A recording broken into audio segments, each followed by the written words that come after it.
사도행전 19장 8절에서 10절 말씀 봉독해 드리겠습니다. 바울이 회당에 들어가 석 달 동안 담대히 하나님 나라에 관하여 강론하며 권면하되 어떤 사람들은 마음이 굳어 순종하지 않고 무리 앞에서 이 돌을 비방하거늘 바울이 그들을 떠나 제자들을 따로 세우고 두란노 서원에서 날마다 강론하니라. 2해 동안 이같이 하니 아시아에 사는 자는 유대인이나 헬라인이나 다 주의 말씀을 듣더라. 저희는 오늘 그 사도 바울의 3차 전도 여행에 대한 이야기를 함께 살펴보려고 합니다. 3차 전도 여행은 18장 23절부터 시작이 돼서 21장 14절에 이르기까지 이제 이어지죠. 3차 전도 여행의 대부분의 이야기는 이제 에베소라는 도시와 관련되어 있습니다. 먼저 18장 18절부터 몇 절을 함께 보시겠습니다. 사도행전 18장 18절입니다. 바울이 더 여러 날 머물다가 형제들과 작별하고 배 타고 수리아로 떠나갈새 브리스길라와 아굴라도 함께하더라. 바울이 일찍이 서원이 있었으므로 겐그레아에서 머리를 깎았더라. 에베소에 와서 그들을 거기 머물게 하고 자기는 회당에 들어가서 유대인들과 변론하니 여러 사람이 더 오래 있기를 청하되 허락하지 아니하고 작별하여 이르되 만일 하나님의 뜻이면 너희에게 돌아오리라 하고 배를 타고 에베소를 떠나 가이사랴에 상륙하여 올라가 교회의 안부를 물은 후에 안디옥으로 내려갔다. 이것이 2차 전도 여행의 마무리가 되겠습니다. 18절에는 지금 고린도에 있죠. 고린도에 지난 시간에 살펴봤던 것처럼 여러 소동이 있었죠. 그리고 그보다 좀 더 머물다가 이제 수리아로 떠나가려고 했다고 합니다. 자, 수리아 안디옥이 원래 떠나왔던 안디옥 교회가 있는 곳이죠.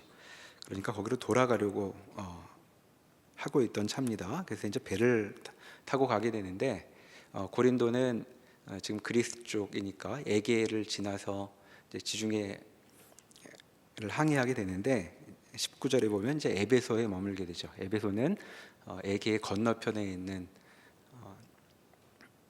대도시였습니다. 근데 거기 잠시 머물러서 이제 회당에서 하나님의 말씀을 전하죠. 유대인들에게 복음을 전하는데 이제 사람들이 그 얘기를 듣고 뭔가 관심을 갖고 이제 반응을 보입니다. 그래서 바울에게 좀 더 머물러 달라고 청하는데 20절에 보면 그가 그 청을 받아들이지 않죠. 그러면서 떠나가면서 이렇게 얘기합니다. 만일 하나님의 뜻이면 너희에게 돌아오리라 라고 말하고 나서 에베소를 떠나 이제 가이사랴, 그 팔레스타인 지역, 그러니까 지중해를 쭉 항해해서 이제 도착해서 이제 올라갔다라고 되어 있는데 여기 올라간 것이 예루살렘일 것입니다.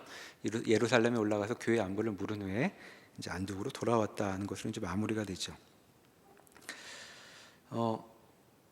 흔히 없는 모양 같습니다. 사도 바울은 어디에 가든 전도를 열심히 하는 모습이었는데 이 에베소에 머물러서는 사람들이 듣겠다고 하는데도 더 있으려고 하지 않고 떠나가면서 하나님께서 허락하신다면 다시 올 일이 있을 겁니다라고 얘기를 하죠. 자, 왜 이렇게 행동을 하는가? 그 이유를 짐작해 볼 수 있는 성경 본문으로 우리는 알고 있습니다. 16장 6절로 가보시죠. 앞에 16장 10절에 이런 사연이 전해 있었죠. 자, 2차 전도 여행이 시작할 때 무렵 얘기입니다. 대략 한 3년 정도 전이었을까요?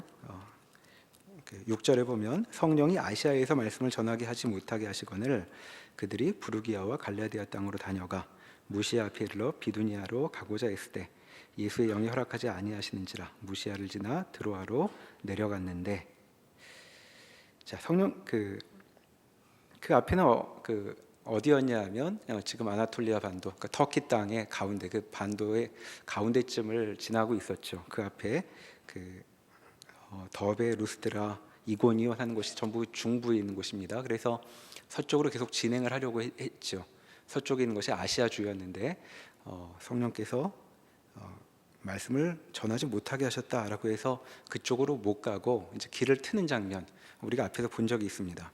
그래서 북쪽으로 가려고 했는데 북쪽 비두니아로 가는 쪽도 허락되지 않아서 즉 사이길로 가다가 결국 그 도착한 곳이 드로아였죠. 드로아는 항구 도시여서 더 갈 데도 없는데 이제 어떻게 해야 하나 그러고 있는데 밤에 환상에 마게도냐 사람이 보여서 에게를 건너 빌립보에 전도를 하게 되었다. 그래서 빌립보, 데살로니가, 베레아를 거쳐서 고린도로 전도 여행이 이어졌던 것들을 보고 있습니다.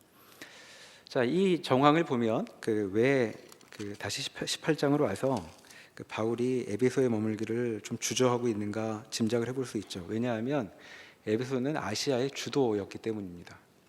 그러니까 처음 출발할 때 하나님께서 가라고 하셨던 주 목적지가 아니었던 것이죠. 그래서 떠나오고 나중에 혹시라도 하나님께서 다시 오시게 한다면 내가 여기 와서 말씀을 전하겠다라는 이게 지킬 수 있는 약속인지 없는지 잘 알 수 없는 얘기만 남겨둔 채 이제 떠나게 됩니다. 자, 그런데 이어서 내용을 보면 이제 이 에베소가 이어지는 내용의 중심지가 되죠. 24절에서 28절 사이에 다시 18장 24절에서 28절 사이를 보면 이게 잠깐 아볼로라는 사람에 대한 이야기로 넘어갑니다. 24절에 보면 알렉산드리아에서 난 아볼로라 하는 유대인이 에베소에 이르니 이 사람은 언변이 좋고 성경에 능통한 자라. 자, 이 사람이 에베소에 왔는데 에베소에서 무언가 말씀을 전합니다. 자, 주의 도를 배워 예수에 관한 것을 가르치는데 그가 요한의 세례만 알았다고 얘기하죠. 그러니까 충분히 그 사도들이 아는 것과 같은 복음의 내용을 알지는 못했던 것 같습니다. 그랬더니 거기에 있던 브리스길라와 아굴라, 아까 같이 여행을 시작했던 사람이죠. 근데 바울과는 함께 안 움직였던 모양입니다. 그러니까 바울이 떠난 이후에도 머물러 있던 브리스길라와 아굴라가 이제 아볼로를 데려다가 그 복음의 전체적인 내용을 다시 설명을 해주고 그래서 그 얘기를 듣고 아볼로가 그 이후에 아가야, 그러니까 고린도가 아가야 주의 주도였는데 이제 거기로 건너가게 되죠. 그 얘기가 28절까지 나와 있고 그 다음에 19장 1절에 보면 아볼로가 고린도에 있을 때에 바울이 윗지방으로 다녀 에베소에 와서 어떤 제자들을 만나라고 되어서 다시 에베소 바울의 이야기가 이어집니다. 그러니까 아볼로는 에베소에서 무언가 주의 도를 아직 충분치는 않지만 주의 도를 전하고 있다가 떠났죠. 고린도로.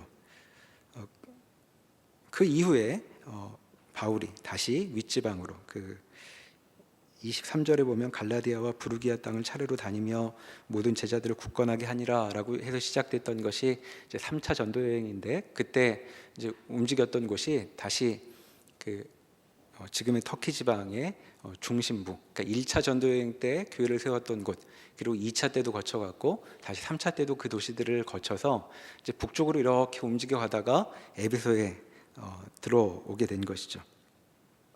근데 에베소에 와봤더니 어떤 사람들을 만납니다.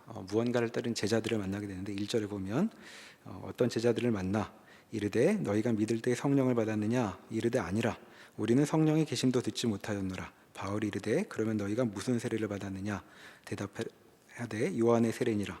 바울이 이르되 요한이 회개의 세례를 베풀며 백성에게 말하되 내 뒤에 오신 이를 믿으라 하였으니 이는 곧 예수라 하거늘 그들이 듣고 주 예수의 이름으로 세례를 받으니 바울이 그들에게 안수하며 성령이 그들에게 임하심으로 방언도 하고 예언도 하니 모두 12사람쯤 되니라. 자, 바울이 이 계획을 갖고 왔는지는 잘 모르겠는데 에베소에서 어떤 제자들을 만납니다.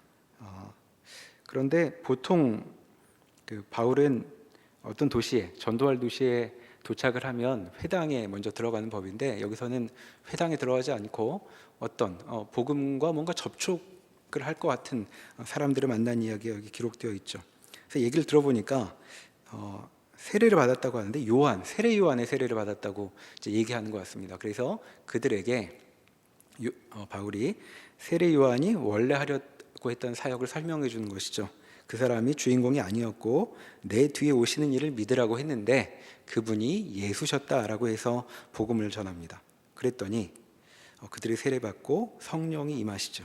자, 성령이 임하셨다는 것은 사도행전에서 하나님의 백성이 되는 이제 대표적인 표징이었습니다. 그러니까 여기에서도 하나님께서 그의 백성들을 부르시고 복음이 전파되는 일이 이루어졌다 하는 것이 이제 성령을 받았다는 표현이 되는 것입니다. 그 사람들이 모두 12명쯤 되었다고 얘기하고 있죠. 자, 그리고 나서 오늘 읽은 본문으로 넘어가서 바울이 회당에 들어가 석 달 동안 하나님의 말씀을 전했다라고 이어지고 있습니다. 자, 에베소에서 사도 바울이 그 회당에 들어가 전도를 하는 일, 그러니까 다른 도시에서 전도하듯 전도하는 데에는 이렇게 몇 가지 절차가 있었던 것 같죠. 그리고 그것은 사도 바울이 무언가 굉장히 조심스럽게 이 일을 진행하고 있다고 우리가 읽을 수 있는 여지들이 많이 있습니다.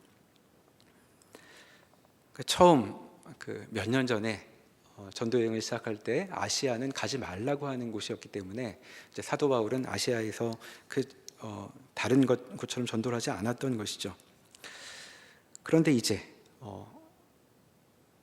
성령께서 내리시고 사람들이 복음을 받아들여서 세례를 받고 하는 일들을 보면서 바울은 이제 결론을 내렸던 것 같습니다. 아, 여기에도 하나님께서 복음 전하는 일을 허락하신 것이로구나 하는 것이죠.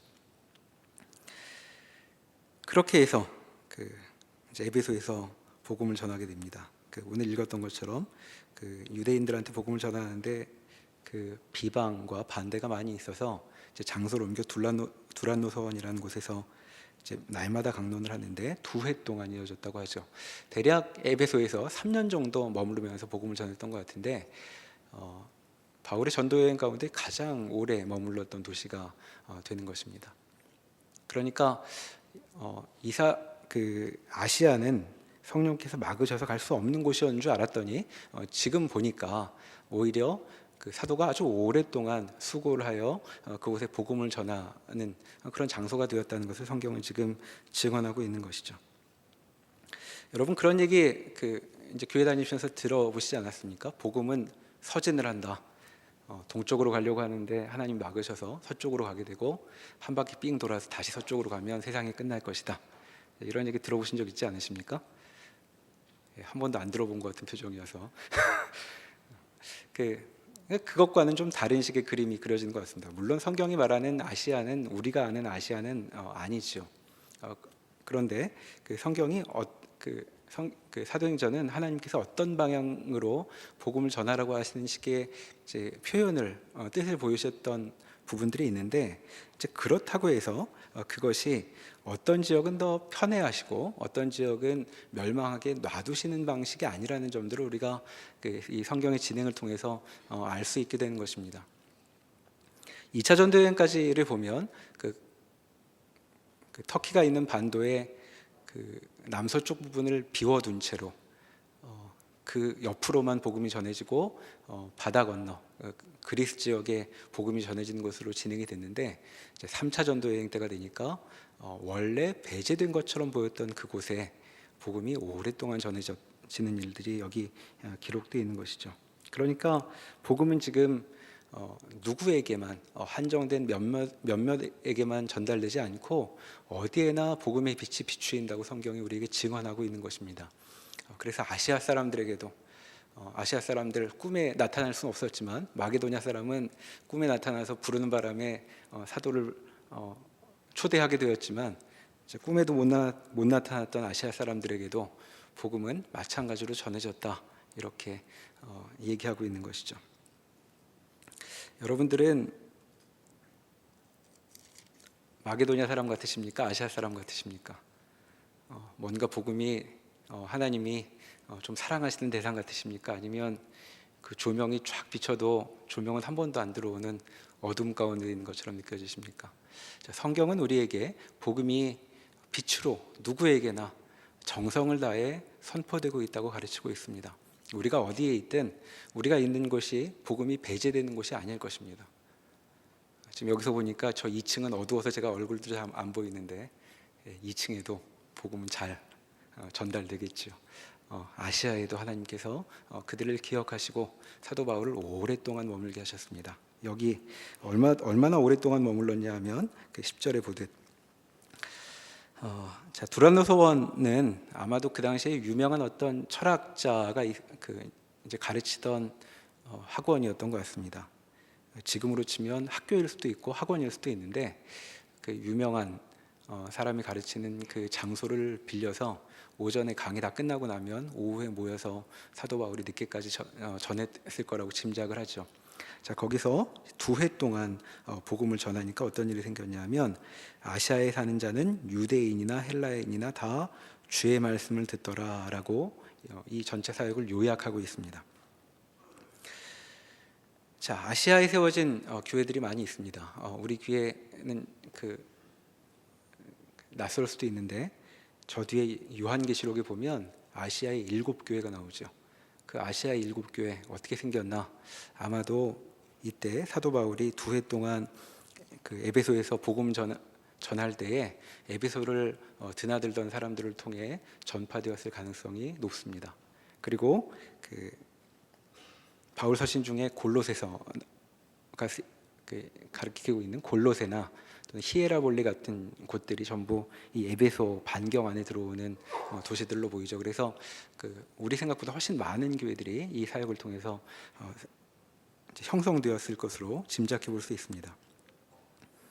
에베소는 아시아의 주도였는데 대략 인구가 한 50만쯤 되지 않았을까 그렇게 생각을 합니다. 고린도가 제일 많았을 때 70만이 좀 넘었다고 하고 여기 이제 50만 정도 되는 곳이었고, 지금 잘 알려져 있는 파르테논 신전보다 4배 되는 규모의 아르테미스 신전이 있었다고 알려져 있죠. 그래서 그 뒤에 성경에도 그런 대목이 좀 나오는데 아마 하늘에서 운석이 떨어져서 그 운석을 신전 안에 모시고 거기서 이제 종교 생활을 했던, 그리고 상업적으로도 굉장히 부유했던 그런 도시로 알려져 있습니다. 그렇게 이제 복음이 전해지게 되는데, 그럼 이 에베소에 드디어 사도 바울이 조심스럽게 여기도 복음을 전해도 되겠구나 해서 이제 2년이나 한 군데서 복음을 전하게 되는데, 거기서 무슨 일이 벌어지는가? 11절 이하에 그 몇 가지 사건을 우리에게 알려주고 있습니다.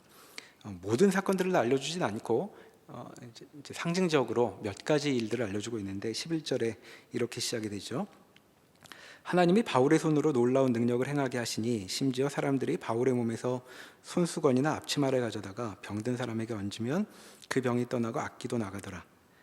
이에 돌아다니며 마술하는 어떤 유대인들이 시험삼아 악귀 들린 자들에게 주 예수의 이름을 불러 말하되 내가 바울이 전파하는 예수를 의지하여 너희에게 명하노라 하더라. 유대의 한 제사장 스게와의 7 아들도 이 일을 행하더니 악귀가 대답하여 이르되 내가 예수도 알고 바울도 알거니와 너희는 누구냐 하매 악귀 들린 사람이 그들에게 뛰어올라 눌러 이기니 그들이 상하여 벗은 몸으로 그 집에서 도망하는지라.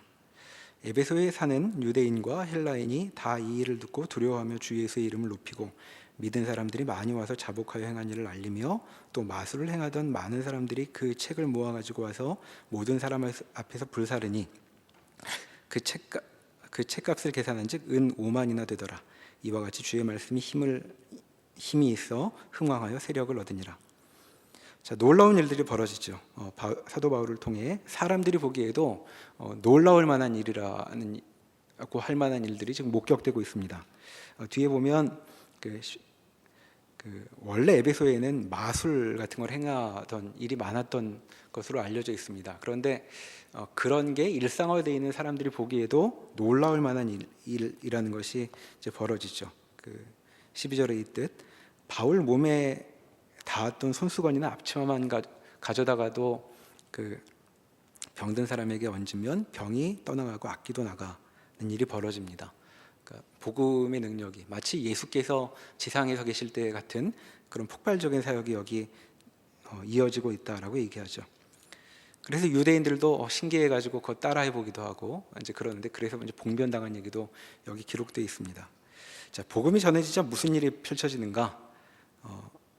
그 전까지 평안히 지내던 악귀들이 이제 다 쫓겨나게 생겼습니다.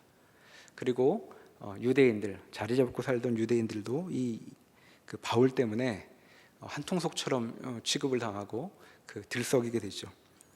그래서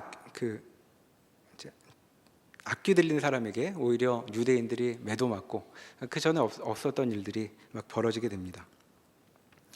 그런데 이 일로 그 사람들은 굉장히 큰 감동을 받고 어떤 결단을 했던 모양인지 19절에 본 것처럼 사람들이 마술을 행하던 때 쓰던 책을 모아가지고 불에 태우죠. 은으로 5만이나 되었더라라고 되어 있는데 은 한 잎이 대략 그 하루 품삯 정도라고 계산을 해보면 은 5만이면 어느 정도 될까요?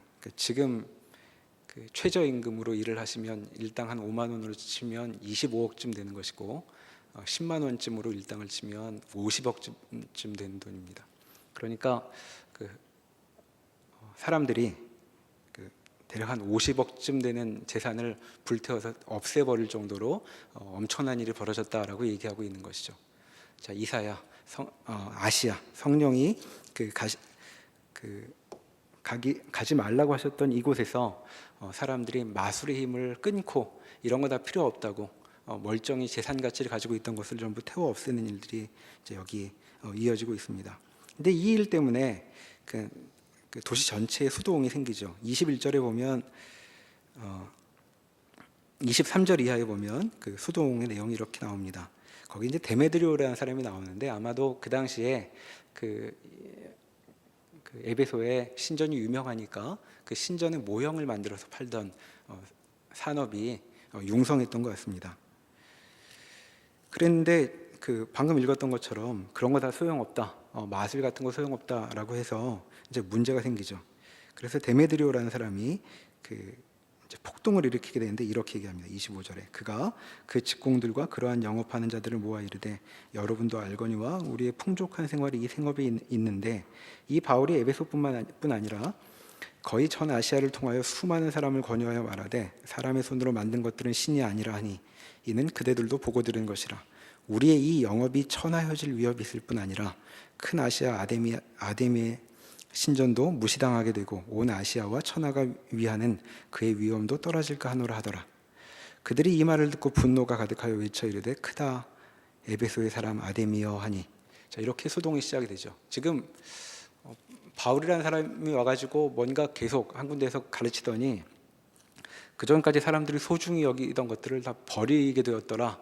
이래서 되겠느냐라고 얘기를 하고 있죠. 그러면서 이렇게 얘기합니다. 우리 에베소뿐만 아니라 아시아 모든 사람들이 그 자부하고 있던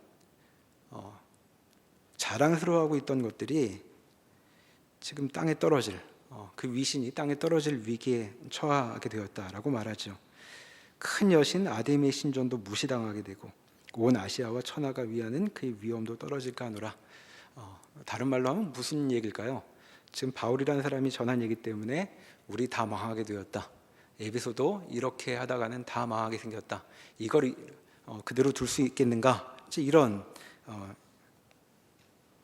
분노가 치밀게 됩니다. 그래가지고 이제 이하에 읽어보시면 이제 극장에 사람들이 온통 몰려가가지고 이 일을 어찌할 거냐고 이제 따지게 되고 행정을 맡은 서계장이 와서 이들을 이제 진정시키고 돌려보내고 하는 일들이 생겨나죠. 지금 복음이 전해지니까 에베소에 그 전에는 없었던 그 동요가 생겨나는 것입니다. 마치 폭풍이 쳐대는 것처럼 잘 먹고 그 도시가 윤택하고 부자 도시로 유지됐던 산업의 근간이 흔들리게 되었고 여기저기 좀 가만히 있을 수 있는 사람들이 없게 된 것이죠. 자, 이것이 지금 3차 전도 여행으로 우리에게 보고되고 있는 바입니다. 복음이 전해졌더니 무슨 일이 벌어지더냐? 그 전까지 평범하고 안정되게 살았던 삶이 온통 뒤흔들리게 되었다라고 얘기하고 있는 것입니다. 그리고 이것은 한쪽으로 볼 때는 이제 도시로 볼 때는 이런 동요와 수동과 폭동 같은 게 생겨나는 것이지만 복음은 흥왕하여 진다고 말할 수 있는데 20절에 그렇게 얘기했죠. 주의 말씀이 힘이 있어 흥왕하여 세력을 얻으니라 라고 되어 있는데 이것이 그렇게 한쪽은 굉장히 좋은 일만 있고 한쪽은 다 망하게 되는 일만은 이제 아닌 분위기가 여기 그런 분위기를 우리가 좀 읽어볼 필요가 있습니다. 악귀도 동요하고 유대인도 동요하고 그리고 에베소 사람들도 동요하게 되었는데 그런데 그들뿐만 아니라 여기 있어서 그런 동요를 경험하게 된 사람이 한 명 더 있죠. 고린도전서 15장으로 한번 가보시겠습니다. 고린도전서 15장.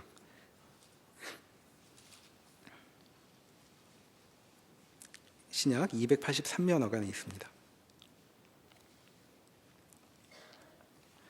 15장 32절 한 절만 제가 읽어보겠습니다. 고린도전서 15장 32절. 내가 사람의 방법으로 에베소에서 맹수와 더불어 싸웠다면 내게 무슨 유익이 있으리요. 자, 고린도전서는 에베소에서 쓰여진 서신으로 알려져 있죠. 사도 바울이 그 에베소에 있을 때 고린도 교회에 그 이제 편지를 하는데 거기 이제 말을 하다가 이런 대목이 묻어 나온 겁니다. 내가 에베소에서 맹수와 더불어 싸웠었다는 것이죠. 그리고 이 일은 그 다음에도 이어집니다. 고린도 후서로 가보시죠. 고린도 후서 1장입니다. 1장 8절. 자, 고린도 후서는 그 이제 에베소에서 머문 이후에 그 다음에 마게도냐에 가서 고린도에 보낸 편지로 알려져 있는데 그 1장 8절부터 제가 읽어보겠습니다. 형제들아, 우리가 아시아에서 당하는 환난을 너희가 모르기를 원하지 아니하노니 힘에 겹도록 심한 고난을 당하여 살 소망까지 끊어지고 우리는 우리 자신이 사형 선고를 받은 줄 알았으니 이는 우리로 자기를 의지하지 말고 오직 죽은 자를 다시 살리시는 하나님만 의지하게 하심이라. 그가 이같이 큰 사망에서 우리를 건지셨고 또 건지실 것이며 이후에도 건지시기를 그에게 바라노라.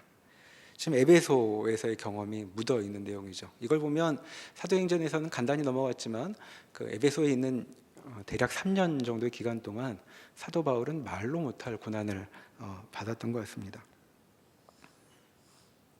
힘에 겹도록 심한 고난을 당해서 살 소망까지 끊어졌다라고 얘기했죠. 에베소에 왜 왔는가? 사형 선고 당하여서 온 것 같다라고 느꼈다는 것입니다. 자, 우리가 잘 알고 있는 표현들이 이어지는데 뒤에 4장으로 넘어가 보시겠습니다. 4장, 고린도후서 4장 8절입니다.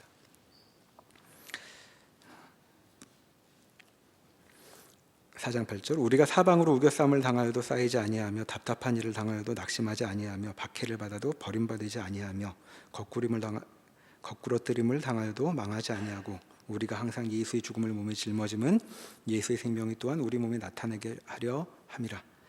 우리 살아있는 자가 항상 예수를 위하여 죽음에 넘겨짐은 예수의 생명이 또한 우리 죽을 육체에 나타내게 하려 함이라. 그런즉 사망은 우리 안에서 역사하고 생명은 너희 안에서 역사하느니라. 에베소에서 복음이 널리 전파되고 굉장히 큰 열매가 있었다고 사도행전은 보고하고 있는데 그와 함께 그 사도 바울이 겪은 일들은 이런 것이었죠. 사방으로 우겨싸움을 당한 것처럼 괴로웠다 이렇게 얘기합니다. 그러니까 복음이 에베소에 전해질 때 있었던 풍경은 온통 이 복음 때문에 그 모두가 그 정신이 없는 것 같은 상황 속에 빠지는 거라고 말할 수 있겠습니다. 사도가 평온했을 리가 없죠. 왜냐하면 악귀, 유대인 그리고 에베소 사람들 전체가 사도 바울에게 적대적이지 않았겠습니까? 산업을 망친다고, 그리고 유대 종교를 망가뜨린다고, 그리고 우리가 온전히 머물 수 있는 사람들로부터 우리를 쫓아냈다고 온통 주위에서 사도 바울을 적으로 삼고 있으니 사도 바울이 평온했을 리가 없습니다. 자, 그러니까 이렇게 말할 수 있겠죠. 지금 복음이 전파되면 어떤 일이 벌어지는가에 대해서 에베소에서의 일이 우리에게 증언해주고 있는데 복음이 들어가니까 마치 한가운데 폭탄이 터져진 것처럼 어떤 한 사람도 영향을 받지 않은 채 조용히 있지 못하고 모두가 그 영향 가운데 휩쓸려 들어갔다라고 말하고 있는 것 같습니다. 그러니까 복음은 한 사람도 그대로 편안히 놔두지 않고 있죠. 자, 여러분, 우리한테 복음이 들어오면 어떤 일이 벌어질까요? 여러분, 피로하고 그 정처 없어서 마음이 피곤하여서 이제 교회에 오십니까? 자, 성경을 열어보면 필요할 때 성경을 열어보면 어떤 말씀이 우리를 기다리고 있을까요? 자, 에베소의 일을 보면 성경은 우리를 더 흔들어 놓는 것 같습니다. 우리는 이 정도로도 피곤하니까 우리에게 좀 평안을 주십시오라고 바라고 싶은데 무엇 하나 가만 놔두지 않고 우리를 흔들어대고 우리를 어딘가로 인도하려고 하는 것 같죠. 지금 그것이 에베소 가운데 벌어진 일이었습니다. 사람들은 복음 때문에 이제 더 이상 못 살겠다고, 우리가 대대로 물려받아온 직업 다 잃게 생겼다고, 있던 직업도 잃어버리겠다고 이제 얘기하고 있죠. 사도 바울 때문에 그나마도 미움받고 사는 것 어떻게 진정을 시켜놨더니 이제 더 미움받게 생겼다고 유대인들이 들고 일어났습니다. 자, 사도 바울은 도대체 이런 일을 하면서 어떤 생각을 하게 됐을까 묻게 되죠. 과연 복음은 왜 이렇게 들어와서 이들을 뒤흔들어 놓은 것일까? 무엇을 하러? 왜 복음이 들어와 에베소에 복음이 들어와야 되는가라고 물을 수 있습니다. 자, 그럼 복음이 과연 에베소에서 무슨 일을 한 것인지 사도행전으로 다시 돌아가서 확인해 보면 좋겠습니다. 사도행전 20장입니다.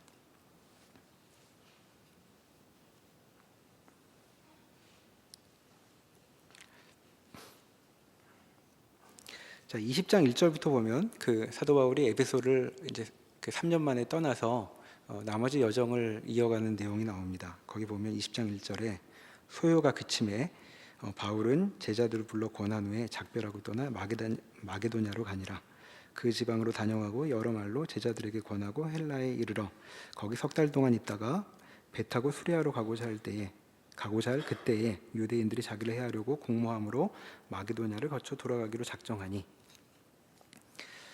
자, 소요가 생기니까 마게도냐, 다시 에게해를 건너서 그 빌립보가 있는 마게도냐 지역으로 넘어가죠. 그리고 다시 헬라로 내려옵니다. 이게 헬라는 아가야 지역이니까 고린도가 있는 지역이라고 말할 수 있겠습니다. 거기 석 달 동안 있다가 이제 배를 타고 원래 그 출발했던 곳 안디옥으로 돌아가려고 하는데 유대인들이 자기를 해하려고 공모한다는 소식을 듣죠. 그때 이제 유대인들도 같이 배를 타면 이제 도망갈 데도 없지 않습니까? 그러니까 그 고린도에서 유대로 수리아로 가는 배를 타지 못하고 다시 북쪽 마게도냐로 올라갔다는 얘기죠. 즉 올라가서 머물고 있다가 다시 이제 밑으로 내려오는 그 살짝 바다를 건너서 그 아시아 지역을 쭉 내려오는 여행을 하게 되는 것이 이제 13절부터 16절 이하에 쭉 이어지고 있습니다. 그런데 16절에 보면 이렇게 되어 있죠. 바울이 아시아에서 지체하지 않기 위하여 에베소를 지나 배 타고 가기로 작정하였으니 이는 될 수 있는 대로 오순절 안에 예루살렘에 이르려고 급히 가미러라. 바울이 밀레도에서 사람을 에베소로 보내어 교회 장로들을 청하니 오매 그들에게 말하되. 자, 아시아에 머물고 있긴 한데 급히 예루살렘으로 가려고 마음을 먹었기 때문에 오래 머물지 않기로 작정을 합니다. 그런데 에베소 사람들에게, 에베소 교인들에게 뭔가 할 얘기가 있었던 것 같죠. 그래서 한국과 있던 밀레도에 있을 때에 이제 에베소에 사람을 보냅니다. 장로들을 불러와라.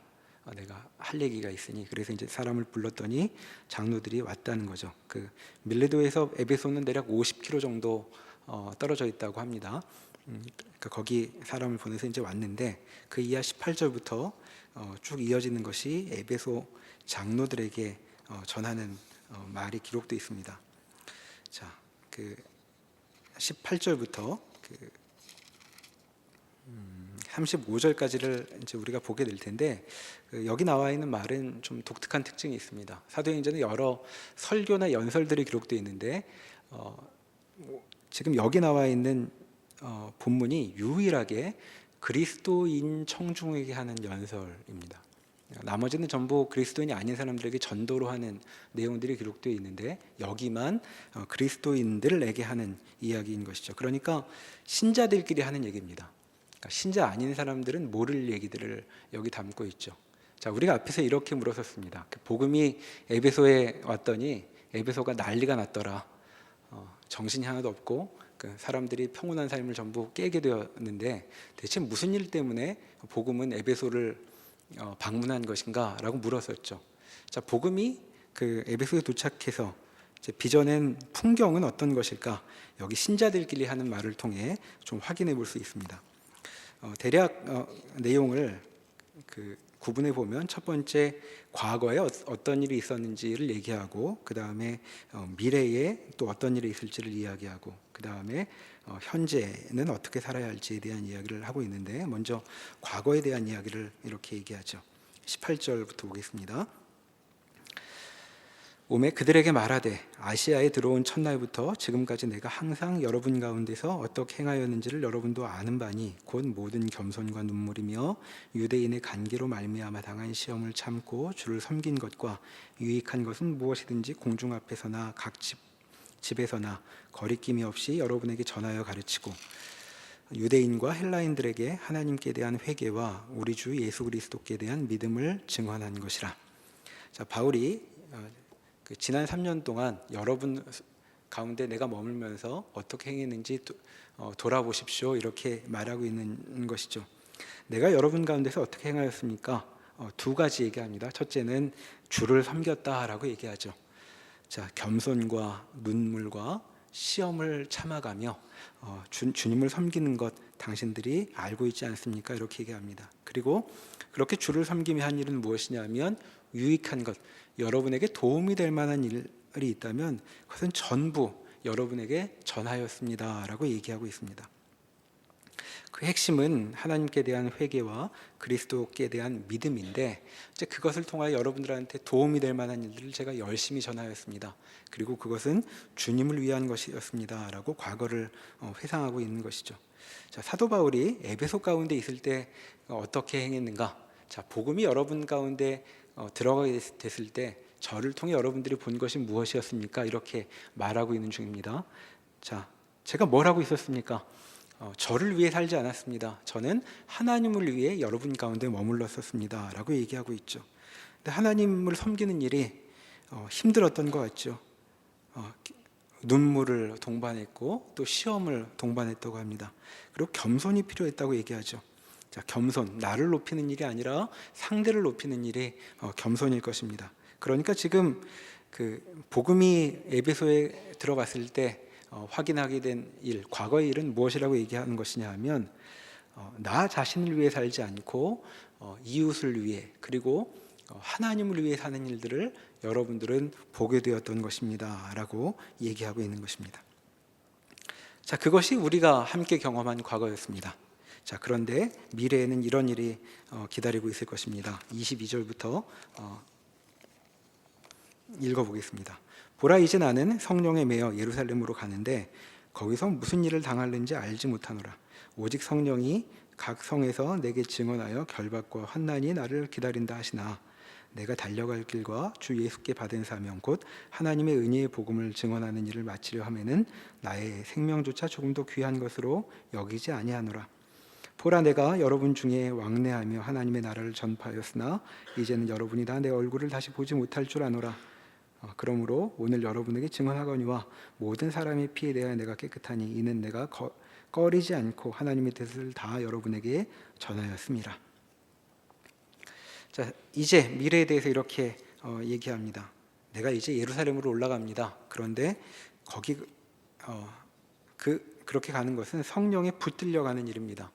그런데 내가 거기 가서 어떤 일을 겪을지 구체적으로는 알지 못합니다. 다만 여러 차례 확인되고 있는 바는 뭐냐면 결박과 환난이 있을 것입니다 라는 것은 제가 압니다. 그러나 저는 예루살렘에 올라가려고 합니다 라고 얘기하고 있죠. 결박과 환난이 있는데 왜 올라가겠다고 할까요? 지금 사도 바울은 그런 일이 있지만 나에게 좋지 않은 일이 있겠지만 그건 나하고 상관이 없습니다 라고 얘기하는 중입니다. 그러니까 나는 내 생명이 조금 더 귀하지 않다라고 얘기하는 것이죠. 생명이 귀하지 않다니 그럼 도대체 뭐가 귀하단 말인가? 라고 물으면 사도 바울이 뭐라고 얘기할까요? 자, 사도 바울은 지금 이렇게 얘기합니다. 나는 내가 달려갈 길과 주 예수께 받은 사명 곧 하나님의 은혜의 복음 증언하는 일을 마치려 하면은 내 생명조차 조금 더 귀한 것으로 여기지 아니하노라. 지금 사도 바울은 사느냐 죽느냐가 중요한 문제가 아니라고 얘기하고 있는 중입니다. 나한테는 그거보다 더 중요한 일이 있습니다. 자, 그것은 내게 주어진 경주가 있는데 그건 주 예수께 받은 사명이고 은혜의 복음을 증언하는 일이라고 얘기하고 있습니다. 자, 사도 바울이 지금 전도자라고 우리가 알고 있죠. 선교사니까 복음 전하는 사람인데 그렇지만 하나 같이 기억해 둬야 할 것이 있습니다. 복음을 전하는 사람이라고 해서 사도 바울은 무슨 홍보과 직원 같은 일을 하는 사람이 아닙니다. 말하러 다니는 사람이 아니죠. 증언한다고 했습니다. 자, 증언을 어떻게 할까요?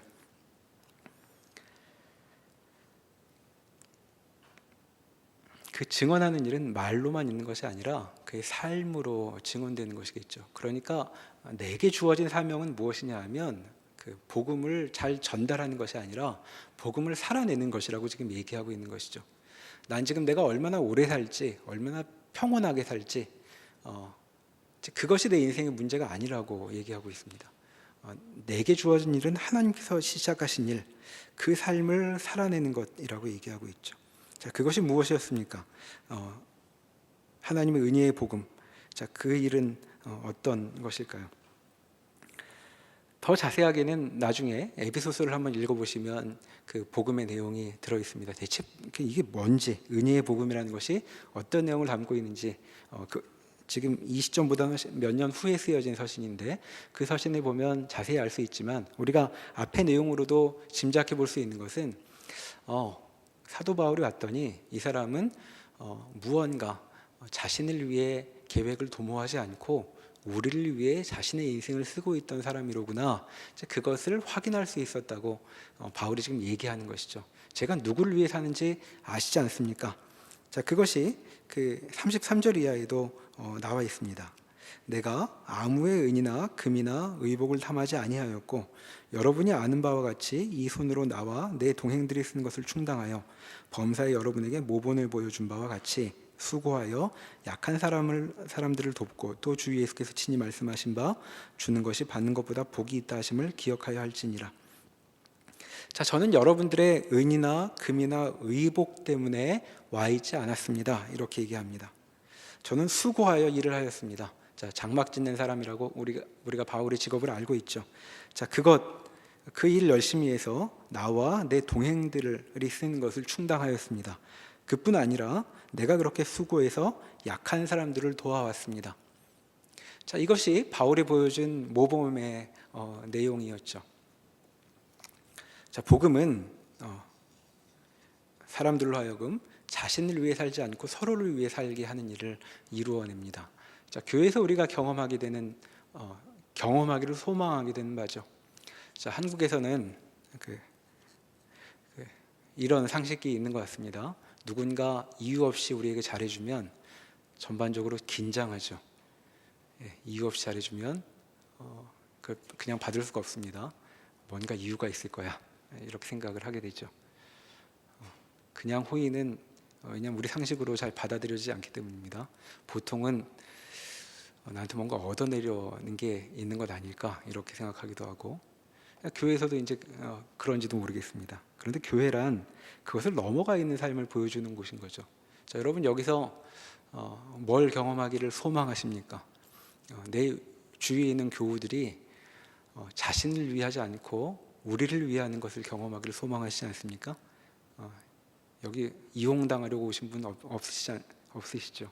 그리고 우리가 소망하기는 우리가 서로를 이용하려고 여기 모여 있지 않기를 바라기도 하죠. 자, 그렇다면 이 복음이 빚어내는 풍경을 우리가 잘 생각해 볼 필요가 있겠습니다. 지금 사도 바울은 자기가 얼마나 이 속에서 잘했는지, 비난받을 일 없이 잘 지냈는지를 얘기하고 있는 것이 아니라 하나의 사례를 보여주고 있는 것입니다. 제가 여러분 가운데 어떻게 행했는지 아시지 않습니까? 라고 말하고 있는 것이죠. 자, 이런 점을 기억하고 이런 권면을 이어갑니다. 28절에 여러분은 자기를 위하여 또 온 양떼를 위하여 삼가라.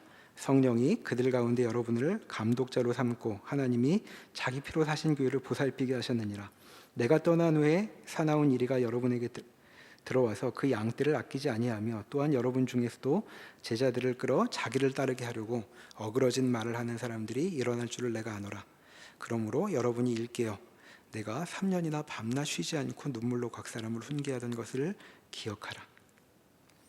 자, 이 교회는 누구의 교회냐 하면 하나님이 자기 피로 사신 교회랍니다.